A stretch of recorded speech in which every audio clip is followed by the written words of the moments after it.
Hi friends, I'm Mike Malcolm, and this is Tri-Spired Tuesday, the video series that helps us evangelize Tulsa and the whole world using the beautiful art and architecture of Holy Family Cathedral.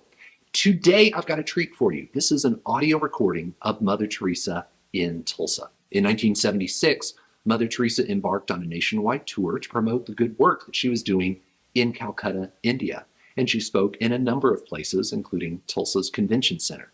But before her speaking engagement that night, she came to Mass at Holy Family for evening Mass, and then she came back the next morning for morning Mass, and we've marked those sections of the pews where she sat, so you can go sit where Mother Teresa sat. But the main point of this episode of Tri-Spired Tuesday is to listen to part of her speech, and I want to thank the EOC crew, that's the Eastern Oklahoma Catholic crew, and larger, the communications department for the Diocese of Tulsa. Chris, Daniel, Renata, I'm looking at you guys, and I'm grateful for all the great stuff that you do. They were able to pass on some audio of her talk, and it's not the perfect recording, but it sounds pretty good, but it's just whenever somebody hit record on a tape recorder and whenever the guy stopped it. So it's about 12 minutes, and we can enjoy it right now. Today, we have more than 1,000 sisters, and we are all over the world. And amongst those 1,000 sisters, we have 7 American girls from your own children amongst us, and we are expecting another 10 sisters to join on the 1st of June. You will be very happy to know we have many novices. In Calcutta we have 239 novices, and in Rome we have 35 novices. And amongst those in Rome we have our American sisters who are getting ready to be professed and to take the vows and then to go out and spread that love and compassion everywhere.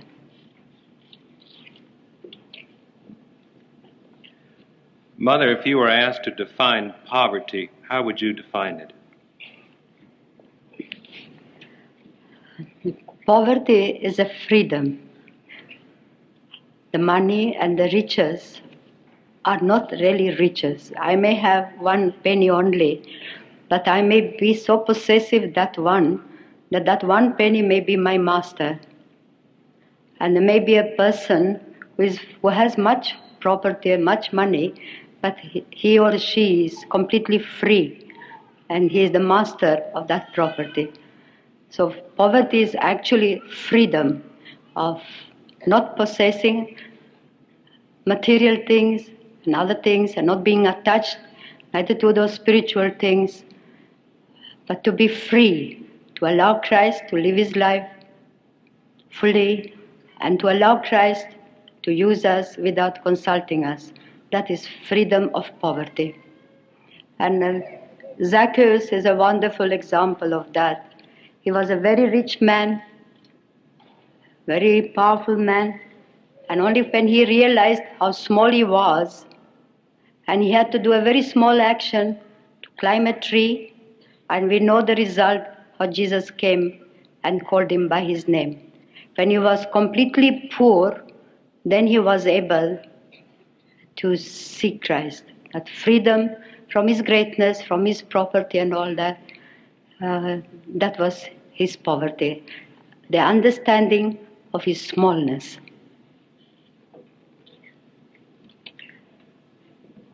Mother, to help you with your work, you have a group called the Co-workers. Would you tell us something about them? Co-workers are people of all walks of life, men, women, children, priests, nuns, and they share in the work.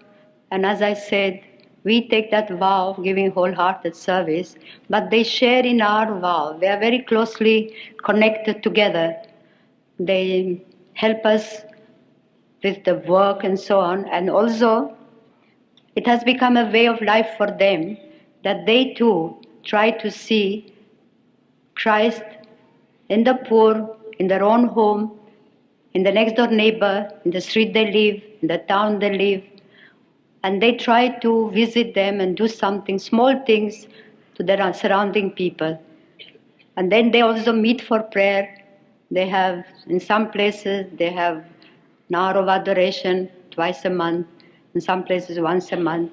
But there are people who are Christian and non-Christian, in these groups. At present, we have over 80,000 people around the world who are involved in this, spreading this love and compassion, beginning with their own home.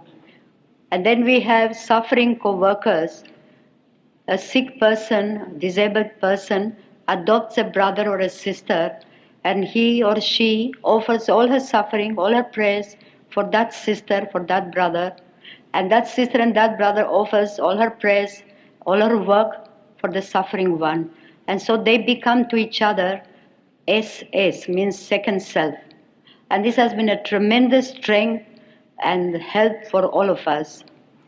I have a person like that who is in terrible suffering continually.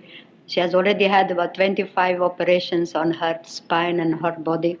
And each time she offers every bit of her pain for me. And she's my suffering co-worker. And then we have a third group of contemplative co-workers. A contemplative community offers prayers and penance for us. And we offer all our work for them. And so they have become our new strength, and we have become like a new life for them.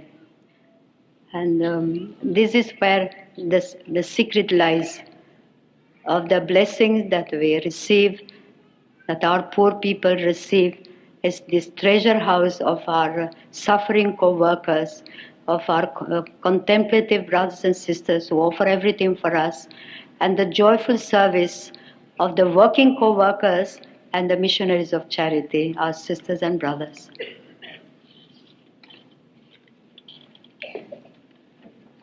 Mother, you have a house here in the United States, I believe, where your sisters work. Would you tell us about that? We are with the 8 sisters are working in South Bronx, and they have been there for 4 years, and they work especially with the shut-ins. They go around the place and they teach catechism in the houses and bring children to Sunday schools and so on. And this is in a very difficult area. And then they work in the jail also, and in the welfare center, where the people are absolutely no one to visit them, nobody to really care for them so well. And the sisters go to them and bring love and compassion. And though that area, they say it's a very difficult area, but I can tell you those people are very lovable people, because they have worked during these 4 years. They have never been rude to their sisters or unkind or hurt them in any way.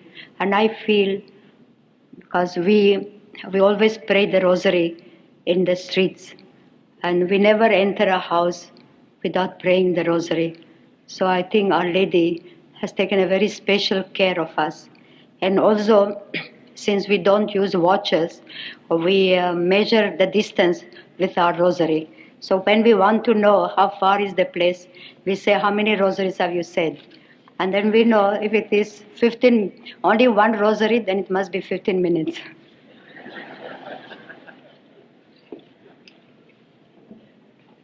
Mother, one of the problems that we have in the United States, and I suppose perhaps it's true in other parts of the world, that there are a lot of problems in the family, a lot of broken homes and family discord. Would you want to say anything to us about what we might do to help family life? I feel if we begin with that simple thing of making time for each other, smiling at each other, if we took the trouble, but above all, the family that prays together stays together. And I think it could bring back into our homes a life of prayer together, as it used to be before. And if we could make time for our old people, for our grandfather, grandmother, instead of putting them into institutions, if they are there to play with our children, to somebody to wait for them, I think our families will be another Nazareth.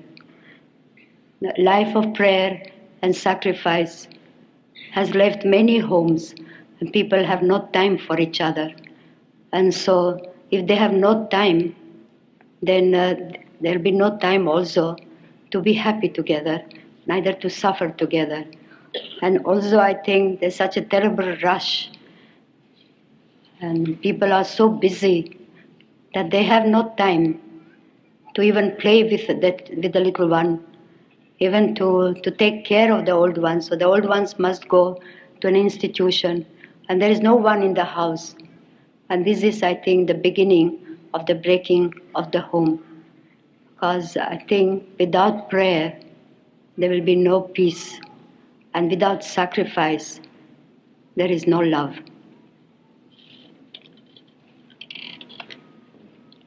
I ask you another question, too. Mother, we oftentimes hear and we read that one of the big problems connected with poverty in the world is the population explosion. And that therefore, if we're going to really get at poverty, that we have to have some form of population control. Would you wish to comment on that? In India, our sisters are trained to do natural family planning. And we have been able to do that with the beggars in the street, with the slum people, with our lepers, and it has been most successful.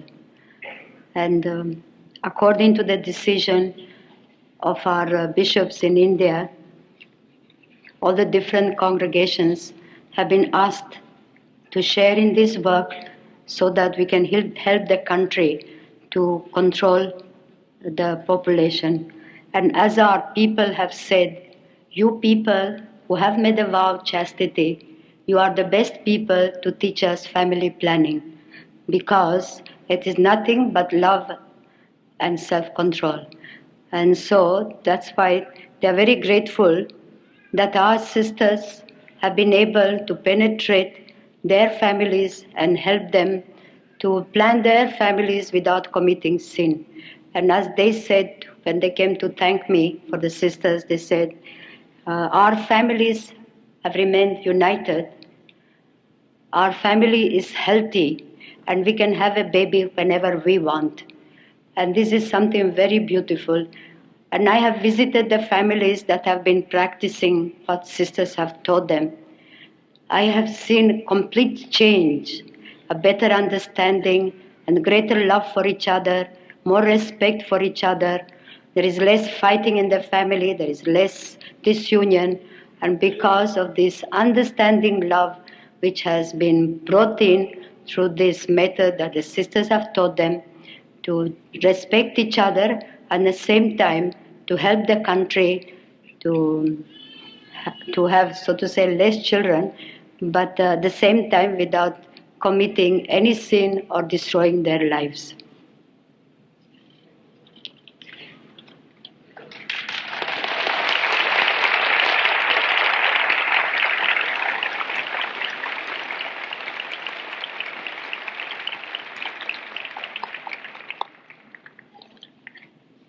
Mother will be leaving Tulsa in the morning, but before she goes, we are going to have a Mass at Holy Family Cathedral in the morning at 7:30. If any of you would care to come and join with us in the offering of the Eucharist, we'd be happy to have you. I wish to extend to you an invitation to join us. Thank you for watching Tri-Spired Tuesday. I will see you next week.